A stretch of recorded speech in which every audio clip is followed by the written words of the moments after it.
우리가 무엇을 할 때, 무엇을 취하거나 무엇을 하고자 할 때 이걸 왜 하는가, 이게 어디에서 비롯되었는가 하는 것을 하나님 앞에서 생각하는 것이 바람직하죠. 특히 교회에서는 무엇을 할 때, 무엇을 취할 때는 이것이 왜 하는가, 이것이 어디에서 비롯되었는가 하는 것을 하나님께 여쭈어보고 하는 것이 맞죠. 교회에서 하는 모든 신앙의 행위, 제도들이 다 그냥 있는 것이 아니지 않습니까? 성경에 주께서 말씀하신 성경의 근거를 두고 나온 것이니까, 그렇지 않다면 그것은 아무런 의미가 없죠. 주께서 지지하시는 바가 못 되죠. 그러니까 어떤 일이든지 어떤 제도이든지 프로그램이든지 이것이 왜 있는가, 왜 하는가, 이런 점들을 생각하는 것이 마땅합니다. 오늘 집사 직분이 생겨나지 않습니까? 이 집사 직분이 왜 생겼는가, 어디에서 비롯되었는가, 무엇 때문에 집사 직분이 생겼는가 하는 점, 이 점을 놓고 말씀을 듣겠습니다. 집사 직분이 왜 있죠? 왜 생겨났죠? 사람이 개발해서 만들었습니까? 사도들이 집사를 세워라 하지 않습니까? 그럼 사도들이 만들었나요? 아니면 전에부터 집사 제도가 있었는데 이 제도에 따라서 세웠습니까? 오늘날에도 성경에 집사 제도가 있으니까 우리도 집사를 세우자 해서 집사를 주고받고 하는데, 그렇게 하면 제도주의가 되죠. 거기에서 이제 형식화가 되죠. 1절부터 보면 구제 문제가 발생이 되어서 집사를 세우자 하잖아요. 교회가 문제가 생겨서 필요성이 있어서 세우자 한 것이죠. 교회가 필요해서 집사 직분을 세운 거죠. 이것은 교회는 주님께서 세워가시니까 주님께서 이 직분을 불러내신다는 겁니다. 직분은 원래부터 있다 하더라도 우리 교회에서 집사를 세운다 할 때는 주님께서 불러내셔야 세울 수 있죠. 주님께서 부르시지도 않는데 집사를 세우자, 받아라 하면 그야말로 사람이 이 제도를 하나씩 내서 인간 교회로 전락하기가 쉽죠. 어떤 것을 하든지 그런데 이 집사를 우리가 생각하니까, 집사 제도가 있으니까 우리가 집사를 세우자. 요즘 어떻습니까? 우리나라 교회 집사들이 얼마나 많습니까? 제가 알기로는 2, 3년만 성실하게 다니면 다 집사 주잖아요. 여기 예루살렘 교회가 몇 명인지는 잘 알 수 없는데 우리가 지금까지 쭉 읽어온 바로만 해도 최하로 잡아도 5,000명이에요. 그럼 5,000명이 7집사를 세웠어요. 왜 그랬을까? 우리나라는 왜 이렇게 집사가 많은가? 한 4, 5년만 열심히 다니면 집사를 다 주고받습니다. 그래서 이 직분이 없으면 그냥 평신도라고 하면 오히려 이상하게 생각하는 이런 실정이 되었는데, 이런 점들을 우리도 많이 못 벗어나 있으니까 이런 우리나라 교회적 상황에서 신앙생활하는 우리는 자꾸 말씀으로 들어가서 살필 필요가 있죠. 집사가 왜 생겼는가, 왜 교회에 집사를 세우는가 하는 문제, 이 점만 오늘 좀 집중해서 생각하겠습니다. 왜 세웠을까요? 집사가 전에부터 있어서 제도로 세운 건 아닌 것을 우리가 잘 압니다. 사도들이 처음으로, 신약교회는 최초로 집사 직분을 7명을 세웠습니다. 물론 이 본문에 보면 집사라는 말은 없어요. 근데 1절에 구제 문제, 구제하는 일, 그리고 2절에 접대하는 일, 이것은 다 집사가 전면에서 하는 일이죠. 우리 모두가 해야 하는 일인데 집사가 전면에서 하는 일입니다. 따라서 집사라고 할 수 있는데, 집사가 왜 생겨났는가? 교회가 필요해서 세웠는데, 교회는 그리스도께서 세워가시니까 그리스도께서 불러내셨다는 겁니다. 그리스도께서 집사로 부르실 때 세우는 거죠. 사도들도 그 점을 잘 알고 그리스도께서 불러내신다는 점을 잘 알고 집사를 세운 겁니다. 여기 4절에 보면 우리는 오로지 기도하는 일과 말씀 사역에 힘쓰리라 하면서 세우거든요. 우리는 이 점을 아주 오늘 중요하게 봐야 하는데, 교회는 그리스도께서 세우신다 하는 것은 우리가 잘 압니다. 그리스도께서 교회를 세우실 때 어떻게 세우시죠? 어떻게 건설해 가시죠? 집사로 건설해 가시는가요? 직분을 세워서 건설해 가시나요? 무엇으로 건설해 가시죠? 교회는 무엇으로 건설합니까? 프로그램을 잘 만들어서 교회를 세워나요? 그리스도께서 하시는 일 가운데 주도적으로 하시는 일이 교회를 세워가시는 일인데, 그래서 그 시대에 택자들을 다 불러 모으셔서 한동안 쓰시고 귀하게 그런 노릇 하도록 하시다가 하늘의 그리스도께로 불러 들이시는데, 그러니까 교회를 주도적으로 건설해 가시는데 무엇으로 건설하시느냐 하는 겁니다. 지금 사도들이 그 점을 잘 알고 뭐라고 하죠? 우리는 기도하는 일과 말씀 사역에 전념하리라 하죠. 기도하는 일과 말씀 사역, 말씀을 전하고 준비하고 하는 일, 이건 붙어 있습니다. 우리 모두가 마찬가지인데요. 기도는 따로 있고 우리가 하는 일은 따로 있고가 아니고 그냥 붙어 있죠. 우리가 하는 일도 다 기도로 하는 거죠. 구하라 주실 것이요. 나중에는 문을 두드리라 하잖아요. 문을 두드리는 데까지 가는 게 기도이죠. 그러니까 우리가 앉아서 하는 기도만 기도가 아니고, 우리가 워낙 장애를 많이 입으니까 조용한 시간에 주님께 집중적으로 기도할 필요가 있는데, 그것만 기도가 아니고 그 다음에 두드리는 데까지 가는 거죠. 그래서 내가 어떤 하루 일과를 시작할 때 주께 기도하면서 하루 일과를 쭉 해나가는 것이 다 기도이죠. 이 점에서 기도하는 일과 말씀 사역에 전무하리라 했는데, 목사의 주 임무는 말씀을 준비해서 가르치고 목회하는 거니까 이게 다 기도이죠. 그러니까 기도가 따로 있고 또 말씀을 준비해서 전하는 것이 따로 있는 것이 아닙니다. 여기서 핵심적인 단어가 바로 말씀이죠. 하나님의 말씀에 집중하기 위하여 집사를 세운다고 합니다. 이 점에서 그리스도께서 말씀을 하셔서 교회인 우리를 깨우치시고 변화시켜서 세워가신다 하는 거 맞죠? 그리스도께서 하실 때 말씀으로 하십니다. 교회를 세우실 때 말씀으로 세우십니다. 그리고 성령을 우리에게 주셨죠. 교회에 주시고 우리에게 각자에게 다 주셨는데, 성령께서 우리가 그냥은 말씀을 공부 열심히 한다고 해도 깨달을 수 없으니까 성령께서 함께 하셔서 밝히 조명하시고, 마치 우리가 깜깜한 지식에는 깜깜한데, 깜깜한 데서 책을 아무리 봐도 책을 볼 수가 없잖아요. 그래서 조명을 해주시는, 그러니까 등불 역할처럼 성령께서 우리 안에서 밝히 비춰주시면 그리스도께서 하신 말씀을 잘 알아먹고 깨닫게 되죠.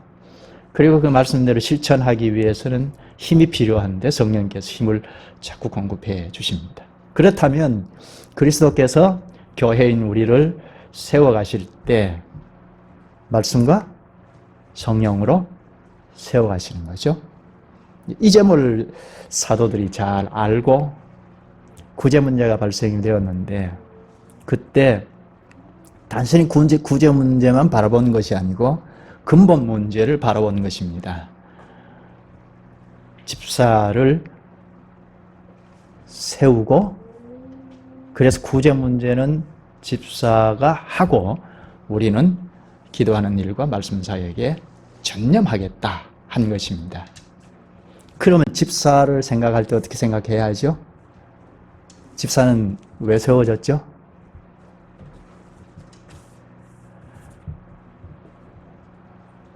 표면적으로는 구제하는 일을 전념하기 위함이죠. 회중들이 다 이 구제하는 일을 같이 어우러서 협력해서 해야 하는데 그 전면에서 구제하는 일을 하기 위해서 집사를 세웠다는 것, 그 이면에는 뭐죠? 방금 우리가 본 것과 관계하면 말씀 사역에 협력하기 위함이라는 겁니다.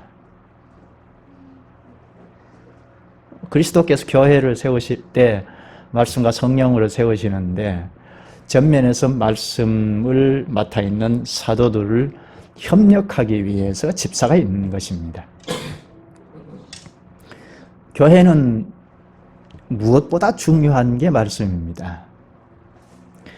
말씀의 장애를 받지 않겠다. 사도들이 지금까지 구제 문제도 사도들이 다 했는데 이렇게 하다 보니 말씀에 장애가 된다 하는 판단을 한 겁니다. 실제로 장애를 받았는지는 알 수 없어요. 장애를 크게 받지 않았을 것입니다. 그러나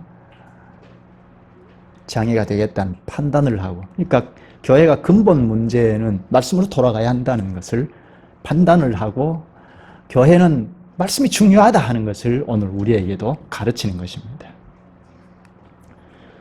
오늘날에도 말씀을 맡아 있는 목사는 물론이고 집사도 장로까지도 다 말씀이 풍성하게 구현되도록 나타나도록 협력자로 다 있는 것입니다. 교회 모든 직분자는 그렇습니다. 교회의 어떤 직분자이든지 다 말씀을 잘 나타나도록 하는데 협력자입니다. 오늘 보면 7절에 결론적으로 말합니다. 하나님의 말씀이 점점 왕성하여 예루살렘에 있는 제자의 수가 더 심히 많아지고 허다한 제사장의 무리도 이 도에 복종하니라. 하나님의 말씀이 점점 왕성해졌다고 하죠. 그러면 교회가 됩니다. 하나님의 말씀이 왕성해졌다. 거기에 제자의 수가 점점 많아졌다. 이게 참 자연스럽잖아요. 그 교회 가봐도 별 들을 것 없어. 들어도 그만, 안 들어도 그만. 그런데 수가 많아졌다. 이건 참 부자연스럽죠. 자연스럽지 못합니다. 하나님의 말씀이 왕성해지는 교회. 그래서 자연스럽게 제자의 수가 늘어났다는 것이 매우 자연스럽죠. 또 여기 중요한 게 허다한 제사장의 무리도 이 도에 복종하니라. 제사장들은 유대교회에서 그것도 전면에서 봉사하는 자들이잖아요. 유대교회 예배에 앞장서서 봉사하는 자들이죠. 그런데 기독교인으로 그리스도를 믿는 일에 복종하게 되었다고 합니다. 이건 아주 충격적인 일입니다. 유대교회에서 보면 매우 충격이 아닐 수 없습니다. 또 그리스도 교회에서 볼 때는 매우 큰 힘을 준 일이죠. 매우 큰 힘을 준 일입니다. 우리가 교회 주님의 말씀대로 하면 되겠구나 하는 확신을 주지 않겠습니까? 교회가 질적으로는 자꾸 이렇게 성숙해가고, 질적으로 성숙하는 건 말씀이 왕성하다는 데서 알 수 있죠. 그리고 양적으로는 제사장 무리까지도 함께 했다는 것. 이건 매우 획기적인 일입니다. 그 원인은 하나님의 말씀이 왕성했기 때문입니다. 오늘 이 말이 설교의 결론입니다. 하나님의 말씀이 왕성해졌다. 집사 직분을 왜 세우는가? 하나님의 말씀이 왕성해지는 데 목적이 있다는 겁니다. 집사 직분만이 아니고 목사는 물론이고 오늘 장로 모든 직분이다. 하나님의 말씀이 왕성해지는 데 목적이 있습니다. 여기서 마쳐도 되겠죠. 오늘 설교의 핵심이고 결론인데요. 좀 더 이해하기 위해서 본문을 좀 찬찬히 읽어보죠. 1절부터 보십시다. 그때 제자가 더 많아졌는데, 여기 그때란 5장의 상황을 생각하면 좋겠는데, 5장 맨 끝에 보면 뭐라고 하죠? 예수님 그리스도라고 가르치기와 전도하기를 그치지 않았다고 하죠. 예수님 그리스도라고 가르치기와 전도하기를 그치지 않았다. 그런 때에 제자가 더 많아졌는데 헬라파 유대인들이 자기의 과부들이 매일의 구제에 빠짐으로 히브리파 사람을 원망하니, 여기도 제자가 더 많아졌다고 하죠. 그 원인은 말씀을 가르치고 전하는 일을 그치지 않았기 때문입니다. 제자가 더 많아졌는데 원망하는 일이 생겼어요. 여기 헬라파 유대인들 그리고 히브리파 사람, 헬라파 히브리파를 말하는데 다 유대인들입니다. 유대인들인데 기독교로 개종한 사람들인데, 히브리파 사람, 헬라파 사람을 당시에 돌아가서 쉽게 나누는 방법은 말하는 겁니다. 히브리파 사람은 당연히 유대말을 하죠. 당시의 유대인들은 아람말을 했습니다. 바로 위쪽에 수리아가 있는데, 수리아와 이스라엘은 굉장히 친화력이 있어요. 수리아 옛말은 아람인데요. 아람과 이스라엘은 같은 셈족이어서 굉장히 가깝습니다. 그래서 그 영향을 받아서 유대인들이 당시에는 다 아람말을 썼습니다. 예수님도, 그리고 사도시대 때도 마찬가지로 구약의 히브리 말을 쓰지 않고 아람말을 썼습니다. 그럼 헬라파 유대인들은 아람말을 쓰지 않고 헬라말을 사용했습니다. 당시에 세계 공통어가 요즘 영어처럼 그리스말을 썼습니다. 이들은 구약으로 거슬러 올라가면 주전 722년경에 북이스라엘이 남북쪽에 나뉘어지지 않았습니까? 북이스라엘이 아수르의 포로로 끌려가서 그 아수르가 분산 정책을 쓰므로 유대인들이 다 분산되어서 각 나라에 흩어져 살게 되었습니다. 거기서부터 시작해서 586년경에는 나머지 유다마저도 바벨론으로 포로로 끌려가게 되었습니다. 물론 그 원인은 하나님의 말씀을 불순종한 것을 돌이키지 않았기 때문에 결국은 패망해버렸는데요. 그래서 바벨론에게 끌려가서 이제 분산해서 살게 되었고, 또 바벨론은 페르시아에게, 그리스 로마까지 이렇게 계속 속국으로 있으면서 흩어져 있던 유대인들은 여전히 2세, 3세들이 그 나라에서 태어나서 말하고 살게 되었습니다. 그러니까 자연히 유대말을 잊어버린 겁니다. 할 줄 모릅니다.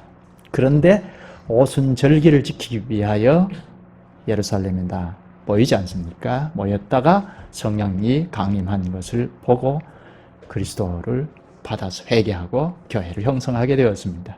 이게 예루살렘 교회입니다.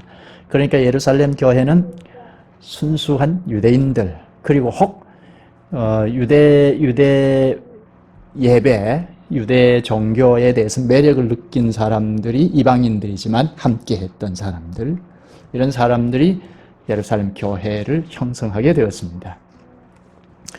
그런데 구제하는 일에서 누락이 생겨서 원망하는 일이 생겼다는 겁니다.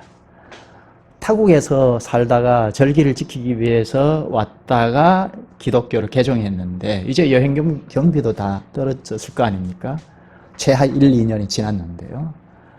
그렇다면 먹고 살기가 참 매우 어렵죠. 그러나 토지가 있는, 부동산이 있는 사람들을 다 팔아서 구제하게 되었기 때문에 지금까지 잘 생존하고 교회를 잘 이루고 살게 되었습니다. 그런데 구제에서 자꾸 누락되니까, 빠뜨리니까 원망이 생기지 않을 수 없죠. 우리가 그 상황에 들어가도 원망하지 않을 수 없을 겁니다. 왜냐하면 생존에 위협을 받고 있기 때문입니다.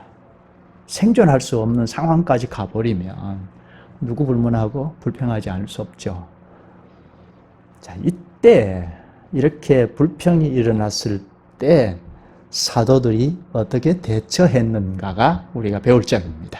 보실까요? 2절에 12사도가 모든 제자를 불러 이르되 우리가 하나님의 말씀을 제쳐놓고 접대를 일삼는 것이 마땅하지 아니하니 4절에는 우리는 오로지 기도하는 일과 말씀 사역에 힘쓰리라 하니 교회가 무엇으로 서가는지를 명확히 가르칩니다.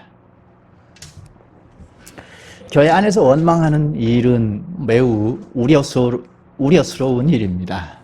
물론 그 자체는 큰 문제가 될 수는 없습니다. 왜 그렇죠? 우리가 다 그런 소지가 있잖아요. 아담의 본성이 아직까지 우리에게 있기 때문에 기회만 되면 원망도 하고 불평도 하고 할 수 있습니다. 그런데 이것이 작은 일같이 보이지만 그렇지는 않습니다. 왜 그렇죠? 교회가 분열할 때 처음부터 뭐 큰 것 때문에 분열하는 것이 아니죠. 작은 것에서 달라질 때 나중에는 크게 벌어지죠. 호리지차가 천리지호를 만든다고 조그마한 차이가 나중에는 큰 차이가 벌어져서 도무지 함께할 수 없게 돼버리죠. 그런 점에서 분열이 일어났다는 것은 매우 우려스럽지 않을 수 없습니다. 그런데 사도들이 이 분열 자체에 문제점을 두지 않고 그 이전에 근본적인 문제를 생각했습니다. 우리가 이건 잘못한 것이구나. 말씀에 집중하자 해서 집사를 세운 겁니다. 교회는 무엇으로 서느냐 하는 것을 명백하게 가르친 겁니다. 오늘 우리 교회도 사도의 노선에 선 교회들에게 다 이걸 천명하고 있죠. 선언합니다. 교회는 말씀으로 선다 하는 것을 선언하는 것입니다. 구제를 잘하면 교회가 서가는 게 아니라는 겁니다. 구제를 잘하면 교회가 잘 선다고 생각했으면 사도들이 이렇게 대처하지 않고 어떻게 할 겁니까? 지금까지 사도들이 했으니까 사도들이 직접 왜 누락을 시켰느냐 하고 설명을 하고 고쳐 나가도록 하면 훨씬 쉽죠. 이 당시에는 아나니아와 삽비라가 죽어나가는 걸 보고 온 교회가 두려워했습니다. 하나님 앞에 두려워하는 심정을 가지면 순종 안 할 수 없죠. 그럼 사도들이 말 한마디 하면 두 마디 세 마디 다 알아듣고 순종할 판입니다. 그러니까 구제를 잘 하는 것이 교회가 서는 일이라고 했다면 사도들이 그냥 집사 세울 필요 없이 혼자 그냥 진두지휘하면 훨씬 더 진행 속도가 빠르고 잘 될 겁니다. 그런데 그렇게 하지 않고 집사를 세운 것은 우리가 더 말씀에 집중해야겠다. 불평이 일어나는 문제도 근본 원인은 말씀과 관련이 있다는 것을 생각한 겁니다. 그래서 말씀으로 돌아가서 기도하는 일과 말씀 사이에게 힘쓰리라 하고 진단을 내린 겁니다. 그리고 구제 자체도 그렇습니다. 구제가 지금 왕성하게 잘 하고 있는데 이것이 지금 우리가 바람직하게 하고 있는 것인지 생각해야 할 거 아닙니까? 교회의 일은 하나님께서 공급해 주시는 능력으로 해야 하는데 이거 우리가 하나님의 능력으로 하는 건가? 성령을 의지하고 성령께서 공급해 주시는 능력을 가지고 하는 건가? 아니면 우리가 그냥 돈이 있고 하니까 인간적으로 우리가 십시일반 모아서 우리가 서로 돕고 가는 것이 옳지 않느냐? 예수 믿으니까 잘해야 하지 않느냐? 이런 정도인가? 그걸 분별하려면 어떻게 해야 합니까? 말씀이 있어야 하죠. 말씀이 빠져버리면 우리는 인간적으로 할 수밖에 없습니다. 어떻게든 잘하고자 하는 것으로만 집중하지 아무리 모양이 좋아도 그게 하나님께서 지지하시는 일인지를 가려야 하는데 그러기 위해서는 말씀이 거기 있어야 하죠. 베드로가 말했습니다. 베드로전서 4장 11절에 만일 누가 말하려면 하나님의 말씀을 하는 것 같이 하고 누가 봉사하려면 하나님이 공급하시는 힘으로 하는 것 같이 하라. 이는 범사에 예수 그리스도로 말미암아 하나님이 영광을 받으시게 하려 함이니 그에게 영광과 권능이 세세 무궁하도록 있느니라. 아멘. 하나님이 공급하시는 힘으로 하라. 그래야 하나님이 영광이 된다는 겁니다. 교회가 하나님의 영광이 삭제가 되면 무슨 의미가 있습니까? 종교 단체에 불과하지 않습니까? 그러면 하나님께서 영광을 받으셨다, 아니다? 어떻게 알죠? 하나님이 영광 받으셨다 하는 걸 어떻게 알죠? 아, 나 하나님이 공급하시는 힘으로 하고 있어. 하나님께서 공급해 주시는 힘으로 했어. 누구나 다 그렇게 말하잖아요. 아, 나는 인간적으로 했어. 그럴 사람 없죠? 교회 안에서 누구나 다 자기 수준 것은 하나님을 의지하고 하나님께서 공급해 주시는 것으로 했다 하고, 모양 좋게 결과가 좋으면 좋을수록 그렇게 말하죠. 하나님께서 공급해 주셔서, 하나님께서 지지해 주셔서, 하나님께서 영광을 받으셔서 우리가 이렇게 결과가 좋다 하고 그렇게 결론을 맺잖아요. 무엇으로 그렇게 결론을 맺느냐 하는 거죠. 그것은 하나님께서 말씀하신 그 말씀의 판단 기준이 있죠. 하나님께서 말씀하시는 것을 놓고 생각해야 옳은지 그른지 알 수 있죠. 지난 시간에 우리가 그리스도를 믿는 데서 오는 고난 때문에 기쁘다 했는데, 그러니까 손해본다는 거죠. 예수 믿는 것 때문에 손해본다는 말입니다. 그것도 하나님의 영광이죠. 그런데 말씀이 없으면 손해보는 건 그 영광이라고 생각할 수 없습니다. 여기 집사를 세워라 하는데 어떤 사람을 세우는가? 어떤 사람을 세워야죠? 3절에 말하죠. 형제들아, 너희 가운데서 성령과 지혜가 충만하여 칭찬받는 사람 7을 택하라. 우리가 이 일을 그들에게 맡기고, 성령과 지혜가 충만하여, 성령 충만, 지혜 충만한 사람을 세우라고 하죠. 성령 충만이 뭐죠? 성령 충만이 무엇이죠? 간단하게 말하면 그리스도인들에게는 성령이 함께 하시는데, 성령께서 지도하고 이끌어 가시고 이렇게 하시는 우리 안에서 선의를 가지고 행하도록 하시고, 거룩한 소원을 두고 행하도록 하시고, 이런 성령의 지도를 여지없이 받는 것이 성령 충만이죠. 장성한 사람이든 어린 사람이든 성령께서 우리와 함께 하시는데, 그 성령께서 지도하시는 것을 여지를 두지 않고 받아가는, 이것이 성령 충만이죠. 그럼 지혜 충만은요? 지혜는 어디에서 나옵니까? 하나님 말씀에서 나오죠. 하나님 말씀에서 지혜가 자꾸 나옵니다. 그러니까 말씀 충만이라고 할 수 있죠. 성령 충만도 성령과 말씀은 동전의 양면이라고 했으니까 말씀 충만이라고 할 수 있습니다. 그러니까 말씀이 공급이 되어서 그 말씀에 굳게 서서 생각하고 말하고 행동하는, 이게 성령 충만, 지혜 충만입니다. 교회는 말씀으로 서고 전진합니다. 말씀에 지식이 있어야 하겠다는 겁니다. 뭘 알아야 하겠다는 거예요. 네, 믿습니다 하는데 아는 것이 없으면 곤란하죠. 처음부터 그렇게 알 수 있는 것은 아니지만 점차 자꾸 말씀이 공급되어야 하고, 그리고 그 공급된 말씀을 통하여 인식이 자꾸 서야 하죠. 말씀에 지식이 서야 합니다. 교회는 말씀에 지식이 서서 그것을 성령께서 쓰셔서 자꾸 교회를 이렇게 세우십니다. 그런데 여기 좀 하나 짚고 가죠. 당시 예루살렘 교회가 어떻습니까? 오늘 우리나라 교회와 비교해서 생각해 보자고요. 우리 모습을 보기 위함인데, 우리나라 교회 형편과 당시 예루살렘 교회와 비교해서 생각해 보자고요. 어떻습니까? 예루살렘 교회가 이미 끝났어요. 우리나라 교회와 비교해서 생각하면 더 이상 말씀을 강조할 필요가 없습니다. 그렇지 않겠어요?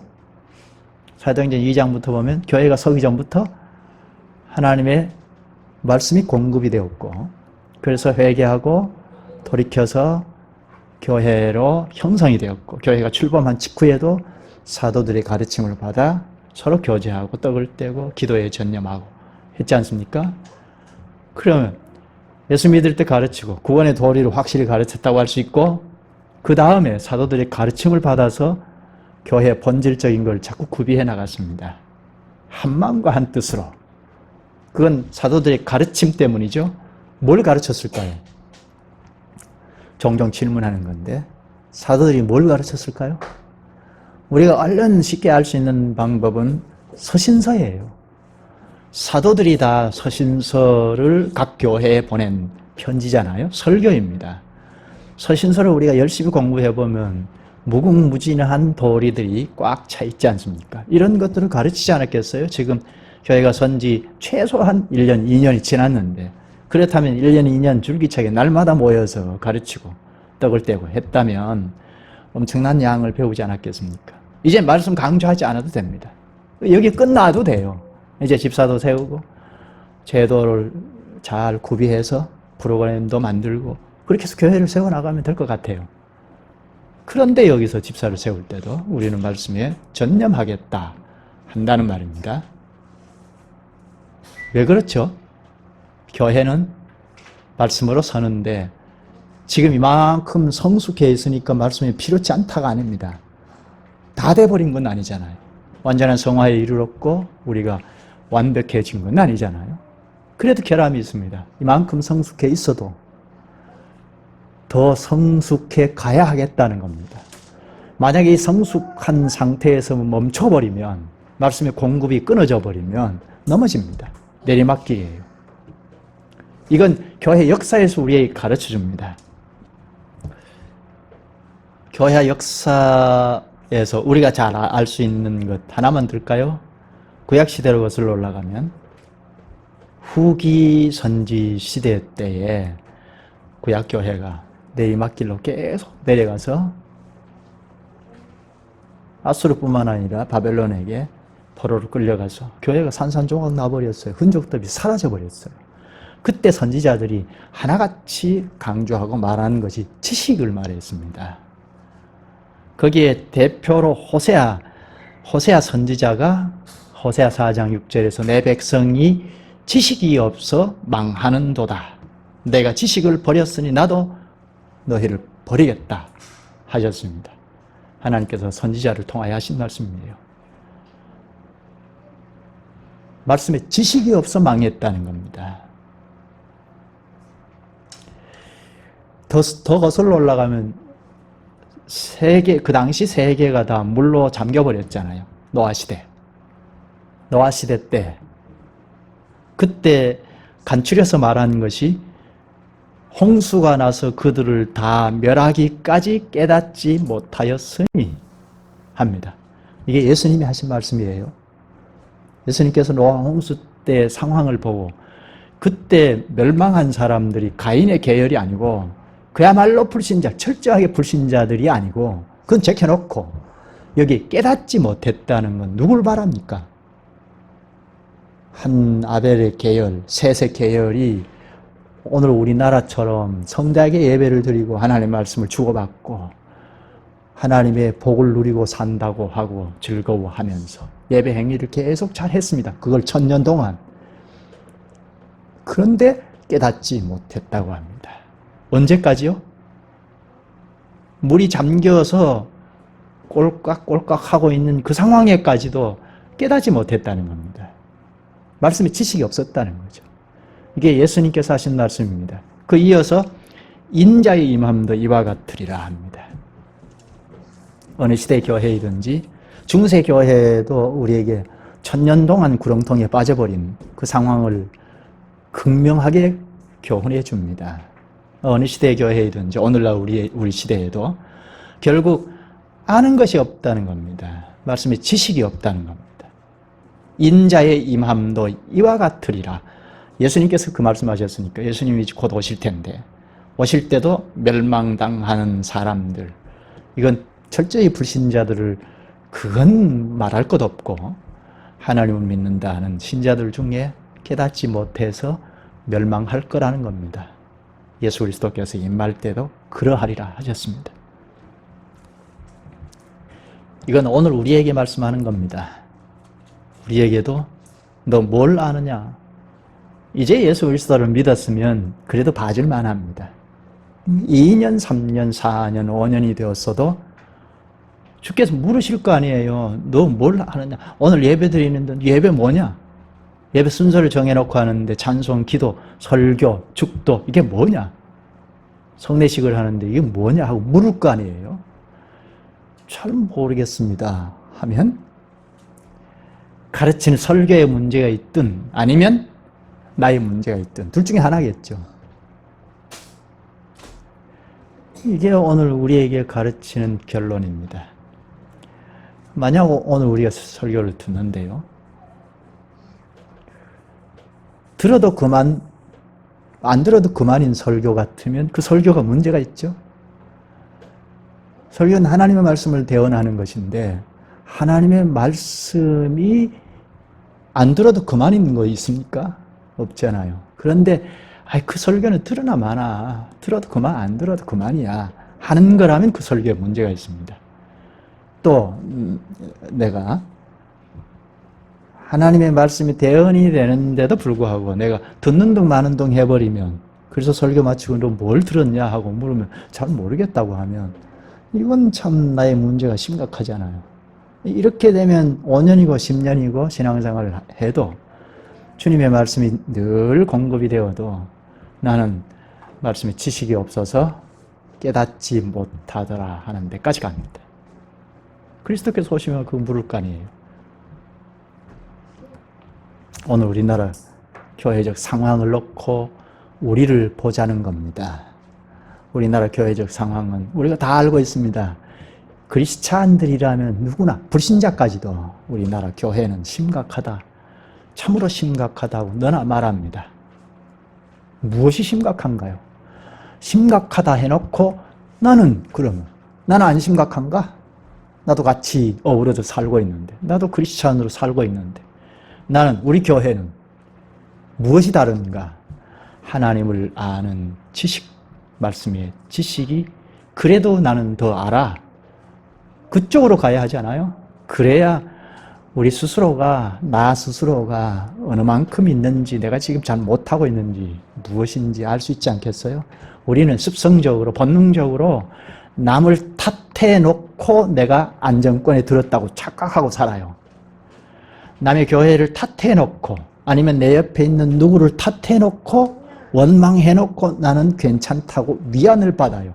착각이에요. 남을 탓할 때는 나를 보기 위함이에요. 우리나라 교회를 예리하게 비판하는 건, 비판을 위한 비판은 100번 해도 소용이 없는 것이고, 비판하는 것은 나도 여기에 머물러 있으니까 나를 보기 위함이에요. 근데 나는 쏙 빠지고 이중잣대를 가지고 비판하고 100번 해봐도 나에게 아무런 유익이 없어요. 착각하고 속아 넘어가요. 여기에 우리가 벗어나려면 말씀의 지식이 있어야 하겠다는 겁니다. 말씀의 지식이 우리를 지혜롭게 합니다. 분별력을 갖게 합니다. 말씀이 우리를 판단의 기준으로 삼게 하기 때문입니다. 그리스도께서 말씀과 함께 하시기 때문입니다. 말씀의 지식이 한 가지라도 생기면 그럼 나는, 우리 교회는 어찌해야 하겠는가 하는 것을 주께서 그 말씀을 쓰셔서 가르쳐 주십니다. 그러면 한 발씩 더 성숙해 나가지 않겠습니까? 다음 주에 집사의 자격 문제, 이건 좀 다음 주로 좀 미뤄야 되겠습니다. 기도하시죠. 걸어가신 주님, 초기 교회가 그저 평탄하게 왕성한 게 아니라 밖으로는 심한 박해가 시작되었고, 또한 내부적으로 구제 문제로 불평불만이 쏟아져 나온 것을 저희에게 가르쳐 주시되, 주님께서 사도들을 쓰셔서 수습하시면서 교회는 말씀으로 서감을 분명히 가르쳐 주시옵나이다. 교회는 사람의 생각대로 움직이는 것이 아님을 가르쳐 주셔서 무엇보다 저희가 말씀에 창념하는 것이 얼마나 중요한지를 깨우쳐 주시오니 감사하옵나이다. 예수님의 이름으로 기도하옵나이다. 아멘.